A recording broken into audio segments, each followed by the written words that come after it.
Përshëndetje të dashur miqtë e mi. Ja ku po takohemi sonte me rrëfimin e radhës. Sonte do të ndaj një histori të paimagjinueshme, një histori të padiskutueshme. Një histori që jam i bindur që do t'ju lëndoj dhe do t'ju prek të gjithë juve, ashtu siç në fakt më mahniti dhe më shokoi edhe mua.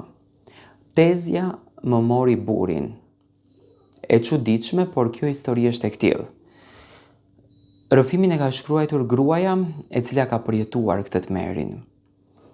Nuk e kam menduar kur, thot, se tradhtia më e madhe në jetën time do të vinte nga dy njerëz që i doja dhe i besoja më së shumti në jetën time. Nga buri me të cilin unë u betova para Zotit. Dhe nga tezja ime, gruaja që më mbajti në krah kur unë isha fëmijë, që më thoshte bi e që më përkëdhelte kur unë qaja. Jam rritur realisht duke parë tezën time si nën të dytë. Ishte motra e mamit. Më e madhja, ajo që në fakt e mbante familjen e bashkuar. Kur mami ishte e sëmur, ajo vinte e kujdesej për mua. Kur u rrita, ajo ishte gjithmonë aty, në fejes, në martes, në lindjen e fëmijëve të mi. Kur as në ëndrrën më të keqe, nuk do ta imagjinoja se ajo do të ishte gruaja që realisht do të ma shkatronte jetën. Në fakt, edhe mua kur më vijnë këto histori të befasohem. Do të thënë tezja është në vend të nënës. Burin e njoha, thot, shumë e re. E deshta me të gjithë shpirtin. Nuk ishte i pasur, nuk ishte prefekt, por ishte njeriu që mua më bënte që unë të ndjesha e sigurt. U martua me shumë sakrifica. Jetonim thjesht, por me dashuri. Kalonim vështirësi jashtëzakonisht të mëdha financiare. Debate si çdo çift. Por gjithmonë mendova se ishim bashk kundër të gjithë botës. Tezja ishte gjithmonë e pranishme në jetën tonë. E ftoja në shtëpi, e respektoja, i hapja derën si njeri i shenjtë. Ajo vinte shpesh, flinte ndonjëherë tek ne, unë gatuaja dhe ajo më ndihmonte. Buri me respektonte, e quante si nën. Dhe unë ndjesha krenare që kisha një familje kaq të bashkuar. Por diçka realisht filloi që të ndryshonte. Fillimisht shumë pak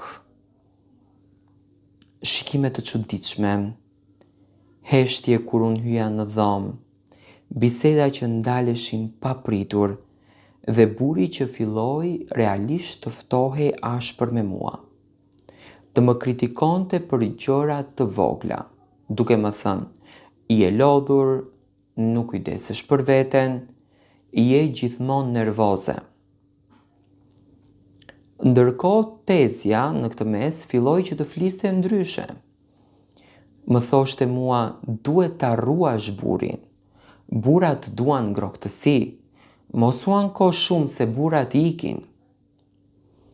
Mendova se po më këshillonte si grua më e madhe. Nuk e kuptova se po më përgatiste për rënien time më të madhe në jetë. Një ditë buri filloi që të vënohej. Telefoni gjithmonë në heshtje. Fjalë të ftohta, net pa më prekur. Kur e pyesja, më thoshte se isha xheloze, se po e mbysja me pyetje. Dhe unë realisht në këtë mes e fajsoja veten. Në mbrëmje Tezja më tha se do të më ndihmonte me disa punë dhe do të rinte pak më gjatë. Unë dola që të bleja diçka dhe kur u ktheva, dera e dhomës ishte gjysëm e mbyllur. Brenda ishte heshtje dhe zemra realisht më rrau jashtëzakonisht fort. E hapa derën dhe aty, përpara syve të mi, e pash jetën time duke u thyer krejtësisht në copa. Buri im, në shtratin tim, me Tezën time. Nuk mbaj mend, me thënë drejtën, nëse bërtita, nuk mbaj mend nëse qava, mbaj mend vetëm ndjesinë si kur toka u hap nën këmbët e mia. Ajo më pa asnjë pikë turpi. Ai uli kokën, por në të vërtet nuk tha asnjë gjë. Tezja foli e para, mos bëj sken, gjërat në jetë ndodhin. Ato fjalë më vranë më shumë se e pamja. Gjërat ndodhin, jo, tradhtia nuk ndodh, tradhtia zgjidhet.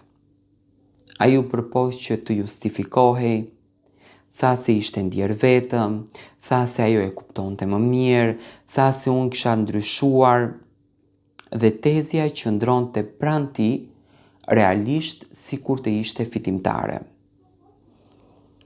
Atë natë dola nga shtëpia me shpirtin e coptuar. Nuk mora asnjë gjë me vete, e mora vetëm dhimbjen. Familja u nda në dysh, disa më besuan e disa heshtën. Disa më thanë ta falja se është gjak, se është burr. Por askush nuk pyeti si ndihej gruaja që u tradhtua dy fish. Burri më la, shkoi të jetoj me Tezën time, gruaja që më kishte rritur në fakt, tani po rritej në shtratin tim. Njerëzit flisnin dhe unë u mbylla në vetvete. Net pa gjumë, ditë me lot, pyetje pa përgjigje, çfarë bëra gabim? Pse unë? Si mundi ajo?